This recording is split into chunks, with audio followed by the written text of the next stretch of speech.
नमस्कार और आपका स्वागत है। आज हम इनकम टैक्स के एक बहुत ही महत्वपूर्ण और स्कोरिंग चैप्टर पर गहराई से बात करेंगे। हाँ, ग्रॉस टोटल इनकम से कटौतियां, या जिसे हम deductions from gross total income कहते हैं। बिल्कुल। हमारे सामने deductions.pdf के नोट्स हैं और हमारा मकसद है इस घने जंगल जैसे चैप्टर में से सीए इंटर के छात्रों के लिए एक सीधा सरल रास्ता बनाना। और ये एक ऐसा विषय है जहां सिर्फ नियम रटने से काम नहीं चलता है ना? नहीं, बिल्कुल नहीं। यहाँ हर सेक्शन के पीछे एक सोच है, एक मकसद है, और हम आज उसी क्यों और कैसे को समझने की कोशिश करेंगे। ग्रेट। और हाँ, शुरू करने से पहले एक बात साफ कर देना बहुत जरूरी है कि हम दो टैक्स रेजिम के दायरे में बात कर रहे हैं। एग्जैक्टली, डिफॉल्ट और ऑप्शनल। क्योंकि कौन सी कटौती किस रेजिम में मिलेगी ये जानना ही आधी लड़ाई जीतने जैसा है। ये एक बहुत जरूरी पॉइंट है। Okay, let's unpack this. तो सबसे पहले उस बुनियादी सवाल से शुरू करते हैं जब बहुत से छात्र कंफ्यूज होते हैं। छूट और कटौती के बीच का अंतर? हाँ, एग्जेम्पशन और डिडक्शन दोनों ही टैक्स बचाते हैं, पर दोनों का तरीका बिल्कुल अलग है। इसे एक एनालॉजी से समझ सकते हैं। मान लीजिए आपकी कुल कमाई एक समंदर है। ओके। तो छूट यानी सेक्शन 10 वाली इनकम उस नदी की तरह है जो समंदर तक पहुंचती ही नहीं, रास्ते में ही कहीं और मुड़ जाती है। मतलब वो इनकम आपकी टोटल इनकम में कभी शामिल ही नहीं होती। बिल्कुल।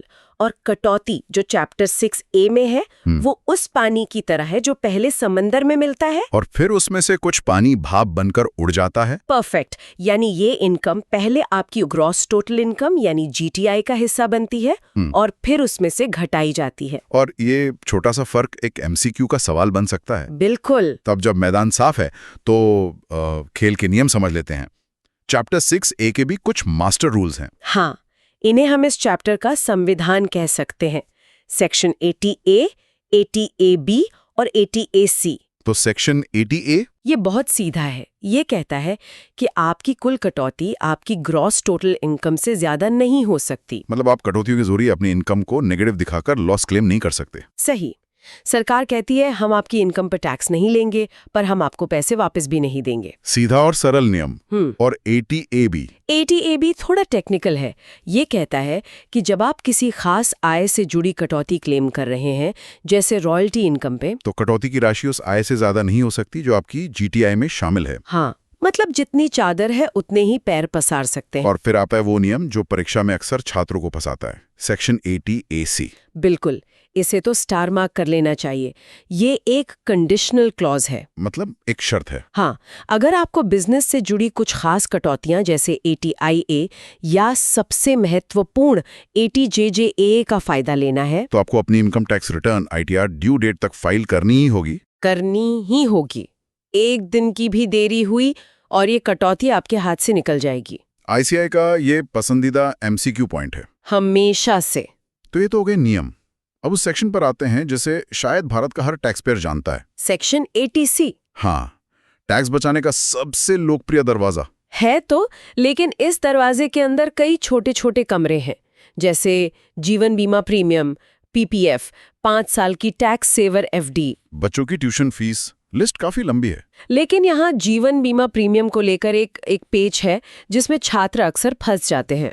आप प्रीमियम की सीमा की बात कर रही हैं, जो पॉलिसी लेने की तारीख पर निर्भर करती है। एग्जैक्टली।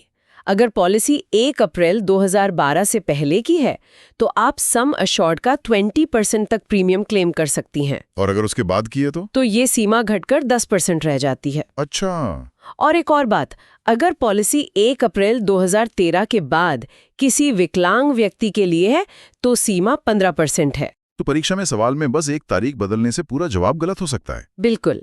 इसी 80C के परिवार में 80CC और 80CCD1 भी हैं। और फिर इन सब पर एक मास्टर कैप लगाता है, सेक्शन 80CCE। सही पकड़ा। 80CCE कहता है कि आप 80C, 80CC और 80CCD1 में मिलाकर कुल 1,50,000। हाँ, 1,50,000 रुपए से ज्यादा की कटौती नहीं ले सकते। ज्यादातर लोग सोचते हैं कि टैक्स बचाने की कहानी यहीं खत्म हो जाती है। अच्छा, अब यहाँ एक बहुत दिलचस्प मोड़ आता है। ज्यादातर लोग सोचते हैं कि 1,50,000 रुपए की सीमा ही सब कुछ है, लेकिन कुछ छिपे हुए रास्ते भी हैं जो इस सीमा के पार जाते हैं। बिल्कुल। और यहीं एक स्मार्ट टैक्स प्लानर की भूमिका शुरू होती है। पहला रास्ता है सेक्शन 80 CCD 1B। अगर आप नेशनल पेंशन स्कीम यानी NPS में निवेश करते हैं तो आप 50,000 रुपए की अतिरिक्त कटौती का दावा कर सकते हैं, जो इस 1,50,000 रुपए की सीमा से पूरी तरह बाहर है। पूरी तरह से बाहर। और दूसरा रास्ता है 80 CCD 2। ये है एम्प्लॉयर का NPS योगदान। इसकी अपनी सीमा है, आपकी सैलरी का 10%, सरकारी कर्मचारी के लिए 14%। तो अगर कोई सही प्लानिंग करे तो वो 1.5 लाख रुपए प्लस 50,000 रुपए प्लस नियोक्ता का योगदान। ये एक बहुत बड़ी टैक्स सेविंग हो सकती है। ये सरकार की एक सोची समझी नीति है जो लोगों को रिटायरमेंट के लिए बचत करने को प्रोत्साहित करती है। तो ATC हमारी बचत की आदत को मजबूत करता है, लेकिन पैसा बचाने के साथ साथ अपनी और अपने परिवार की सेहत को सुरक्षित रखना भी उतना ही जरूरी है। बिल्कुल। और यहीं पर सरकार सेक्शन 80D के जरिए हमारी मदद करती है। हाँ, सेक्शन 80D को अगर आप टुकड़ों में समझें तो ये बहुत आसान है। कैसे? इसे एक परिवार के नजरिए से देखते हैं। पहला टुकड़ा, आप, आपके जीवन साथी और आपके बच्चे। ओके। इनके मेडिकल बीमा प्रीमियम पर आपको 25,000 रुपए तक की कटौती मिलती है।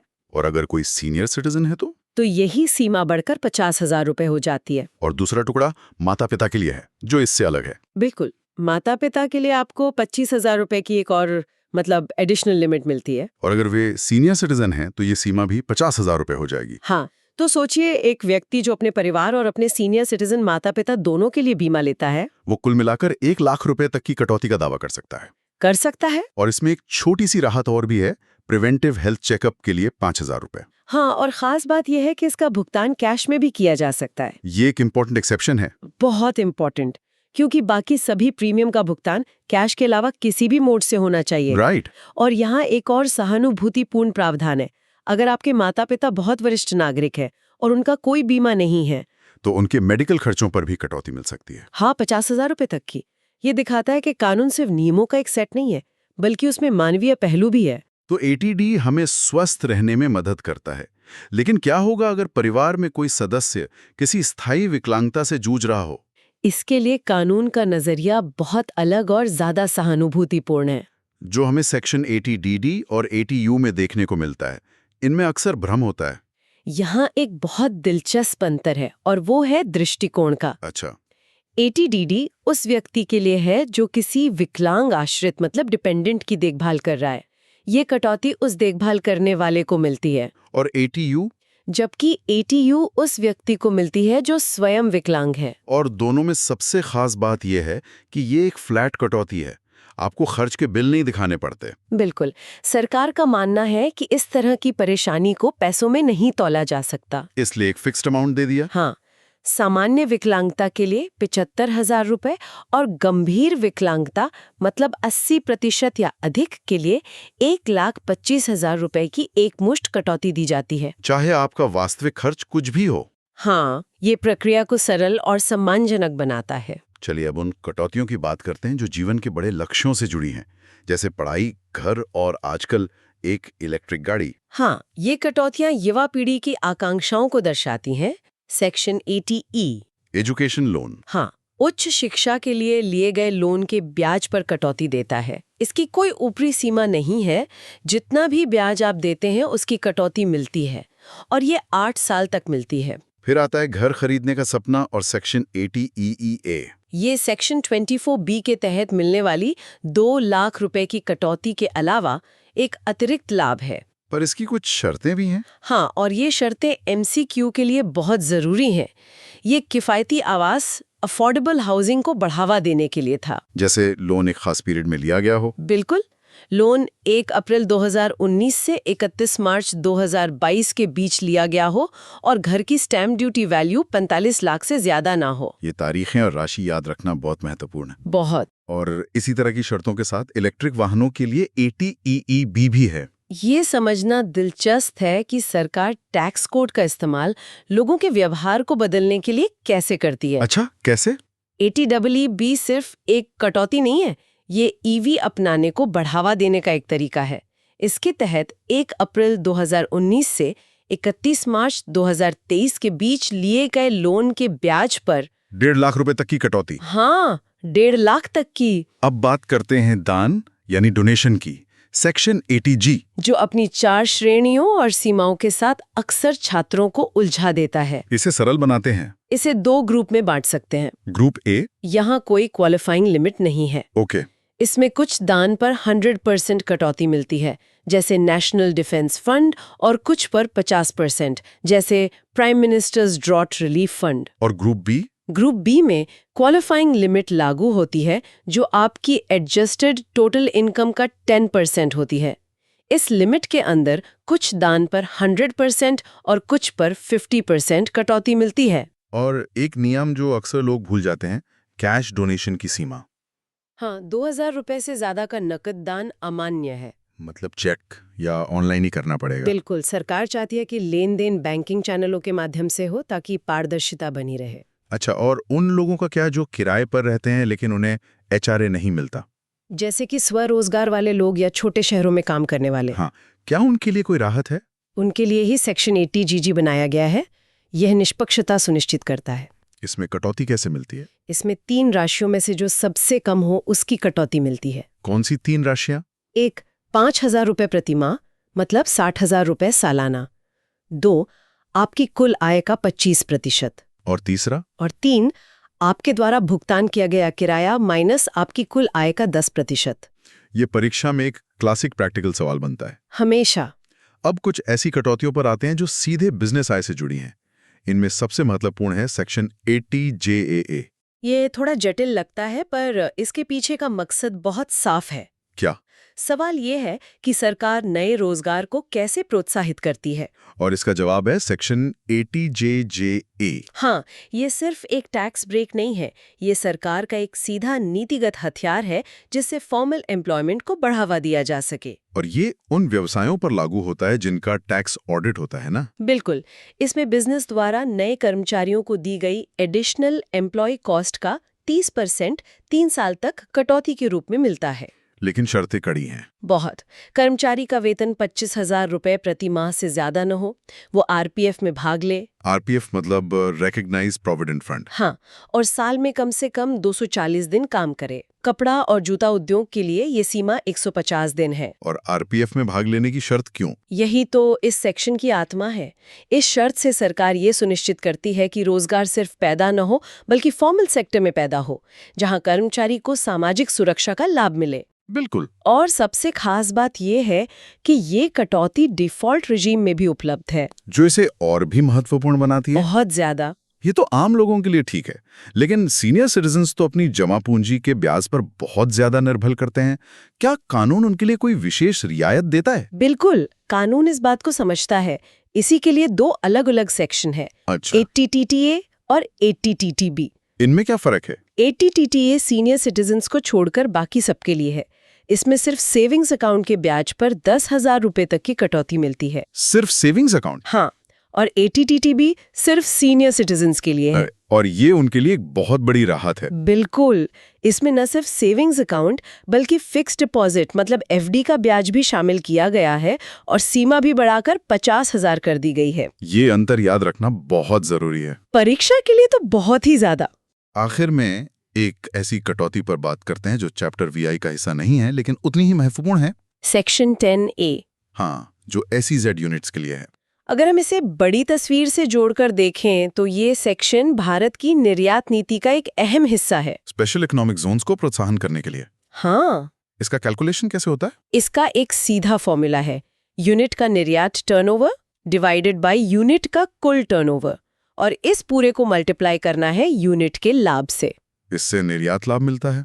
हाँ, और कटौती इसी लाभ पर मिलती है। और कटौती की दर समय के साथ बदलती रहती है ना? हाँ, ये एक टियर्ड सिस्टम है। पहले 5 साल 100%। हाँ, निर्यात लाभ का 100%। सरकार चाहती है कि नई यूनिट जल्दी से अपने पैरों पर खड़ी हो जाए। और अगले 5 साल? अगले 5 साल के लिए निर्यात लाभ का 50%, और अंतिम 5 साल के लिए भी 50% है, लेकिन एक शर्त के साथ। क्या शर्त है? शर्त ये है कि आपको ये राशि एक SEZ री इन्वेस्टमेंट रिजर्व में डालनी होगी। तो ये जानना कि यूनिट की स्थापना कब हुई प्रश्न को हल करने के लिए सबसे महत्वपूर्ण है। बिल्कुल। So what does this all mean? आज की इस चर्चा से यह साफ है कि ये कटौतियां सिर्फ टैक्स बचाने के कुछ फॉर्मूले नहीं है। नहीं, ये सरकार की सोच का आईना है। चाहे बचत को प्रोत्साहित करना हो, स्वास्थ्य की देखभाल हो, रोजगार पैदा करना हो या निर्यात को बढ़ावा देना हो। हर कटौती के पीछे एक कहानी है, एक मकसद है। और सीए इंटर के छात्रों के लिए मेरा सुझाव यही है, सिर्फ सीमाएं और प्रतिशत ना रटें। हर सेक्शन के पीछे के क्यों को समझें। जब आप ये समझ जाएंगे कि कोई नियम क्यों बनाया गया, तो उसे याद रखना बहुत आसान हो जाएगा। और प्रैक्टिस पेपर्स। हाँ, पिछले वर्षों के प्रश्न पत्रों और आरटीपीस को हल करना न भूलें, क्योंकि आईसीएआई अक्सर कुछ खास सेक्शंस जैसे एटीएसी, एटीजेजेए और एटीडी पर सवाल दोहराता है। बिल्कुल, जाते जाते सुनने वालों के लिए एक विचार छोड़ जाते हैं। आज हमने इन सभी कटौतियों को अलग अलग समझा। अब सोचें, अगर आप एक टैक्स सलाहकार हैं और आपके पास 2 क्लाइंट हैं, एक 25 साल का युवा है जिसकी अभी अभी नौकरी लगी है और दूसरा एक 65 वर्षीय रिटायर्ड व्यक्ति है। बहुत अच्छा सवाल है। आप दोनों के लिए टैक्स प्लानिंग कैसे करेंगे? आपकी रणनीति में क्या अंतर होगा और क्यों? इस पर विचार जरूर करें।